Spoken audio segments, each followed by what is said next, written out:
He said, "My country is at war, fighting for its life, but after the lies and slanders levelled at Israel, I decided to come and set the record straight."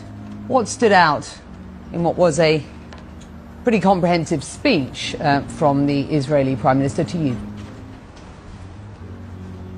Well, clearly the defiance stood out, and clearly singling out Iran and painting this picture of either blessings or something far worse, a curse, and holding up those maps. In many ways, this was sort of vintage Prime Minister Benjamin Netanyahu. This is where he actually feels comfortable, where he is speaking to an audience, where he feels that he is a master orator, and he was delivering clearly his version and his belief. But it's not the first time we've heard him single out Iran. I think any of us that were looking to try to see if there was a nuance in there about this potential ceasefire between Israel and Hezbollah on the northern border, I think his continued references to America and France about how Hezbollah and Iran as well had been responsible for killing your citizens was kind of getting specific on this was your initiative, but examine this, why don't you? I mean, look, the big takeaway here has to be this is a Prime Minister who's not climbing down from anything he's said, who doubled down on everything that is said so far, the demand for the hostages back, his position, his view, and the takeaway has to be at the moment, in this moment of escalating tensions across the northern border, is there was nothing in there that told us those escalating tensions are going to be tamped down in any way in the short term, Becky. And let me bring in Ben Wiedemann, who is in Tyre in Lebanon. On Hezbollah, Benjamin Netanyahu said, and I quote, "Enough is enough. We won't rest until our citizens can return safely to their homes," echoing what we've heard from the Defence Minister earlier today, and a stated aim of the Israeli government, or certainly the Prime Minister at this point. What did you make of what you heard? Becky, if you take into account what you just said and the fact that I don't think I heard the word ceasefire once in that speech, that clearly Israel is set on its current air campaign and perhaps a ground incursion to try to push Hezbollah back. Now, for instance, he did say that Hezbollah has a missile in every kitchen and a rocket in every garage. That sort of sends a rather alarming message to people here, because the fact of the matter is, in South Lebanon, there is not a missile in every kitchen and a rocket in every garage. But this seems to indicate that Israel considers every house, every kitchen, every garage to be a legitimate target. But broadly speaking, this was classic Netanyahu, in which he divides the world into black and white, good and evil. He talks about the curse, and of course we're in Lebanon, which is part of that curse. I think people would scratch their heads a bit, because the fact of the matter is the Middle East is an area of grays. There's no black and white.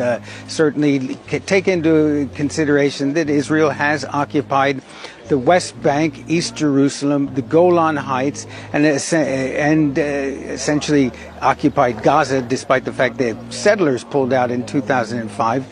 That is an open wound in the region that Israel has not really done much to treat. There was a peace process at one point, but that didn't go anywhere. And certainly the rhetoric that comes out of Israel from some of the extremists sends a very dark message to the region, that this is not necessarily a question of good and evil, that there are extremists on both sides of the conflict, and those extremists on both sides are really the ones who are driving this conflict forward. And what we're seeing increasingly is that the United States, under the current administration in this election season in the United States, has really just put the Middle East on a back burner, throwing lots of rhetoric and encouraging words about diplomacy and peace in the Middle East and whatnot. But the fact of the matter is very little is actually being done about it. The U.S. and France put forward what they called was a ceasefire proposal, but it doesn't seem to be going anywhere. And every day in Gaza, in Lebanon, more people are dying. More people are being killed. Becky? Gershon, let me bring you in here before I also ask for some analysis from Gideon. On the issue of Gaza, very specifically, he said there is no substitute for total victory in Gaza. He said, we do not seek to resettle Gaza. We seek to de-radicalize it. We're focused on mapping up the remaining elements of Hamas and let them go, he said of the hostages. Those who are alive must be returned alive, and the remains of those who are dead must be returned. There is no substitute, and I repeat this, for total victory in Gaza. So we're just sort of describing some of what, or reliving, as it were, some of what a very defiant Benjamin Netanyahu has just said at the UN in New York. On the issue of Gaza, what do you take out of what you've just heard? Listen, Netanyahu is living in a world of delusion. There is no total victory in Gaza, and there is a deal on the table. And this is what the world needs to understand. This is what the Americans need to know. They know it. They've seen the deal. Hamas has agreed to a 3-week deal, during which time the war would end, Israel would evacuate Gaza, there would be an agreed-upon release of Palestinian prisoners, and Hamas will return all of the hostages. This is not only a deal on the ceasefire, but Hamas has also agreed that they are supporting the establishment of a civilian, technocratic, professional government in Gaza, of which they will not have a part of. They are willing for this government to be empowered because they know that if they rule Gaza, there won't be a single dollar of international aid going into rebuild Gaza, and Gaza is destroyed. There's nothing left in Gaza. 2 million homeless people, disease, devastation, no sanitation, no fresh water, no schools, no universities, nothing. Gaza needs to be rebuilt, and it needs a responsible Palestinian government to do it. Now, we asked Hamas if they're talking about turning over internal security and their weapons to the new civilian, professional, technocratic government, and they said yes. But what I say to the Americans, to the Israelis, to everyone is, don't listen to me. This is on the table. I have it in writing. I have voice messages from Hamas saying it. The officials need to check it. And President Biden needs to understand in his final months in office that his legacy is either going to be the war in Gaza or ending the war in Gaza. And we all know that the day that the war in Gaza ends, the war in Lebanon ends, and we need to get into the diplomatic path. There is no solution to this conflict without the freedom of Palestine, the establishment of an independent Palestinian state next to Israel, the realization of the two-state solution. This is the way forward, and this is the way to defeat extremists, not through weapons, not through wars, not through killing. Gideon, your thoughts? It was so embarrassing, Becky, embarrassing and pathetic. Because Netanyahu is a good speaker, no doubt about this, a very impressive one. But today I think he reached one of the lowest points of Israeli propaganda.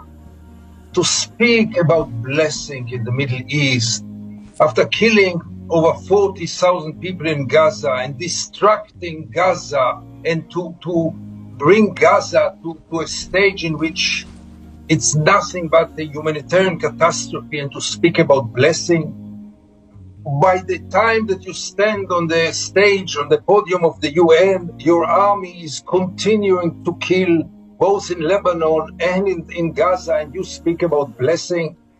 You know, he spoke about de-radicalizing Gaza and demilitarizing Gaza. What about the radicalization of Israel? Netanyahu is today hostage of the most radical fascist partners in his coalition.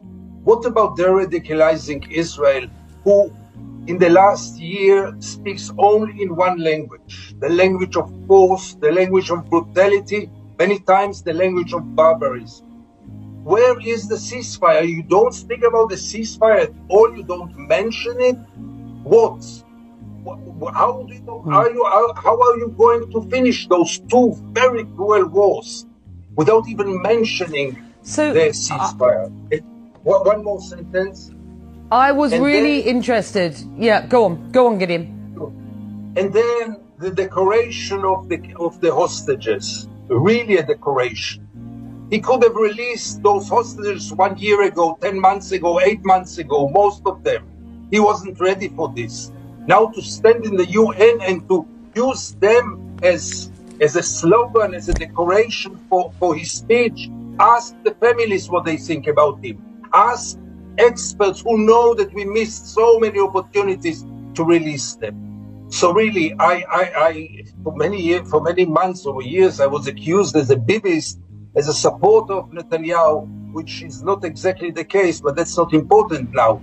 But today, I really felt embarrassed. This was the lowest propaganda, the cheapest propaganda, which doesn't serve Israel, I'm afraid.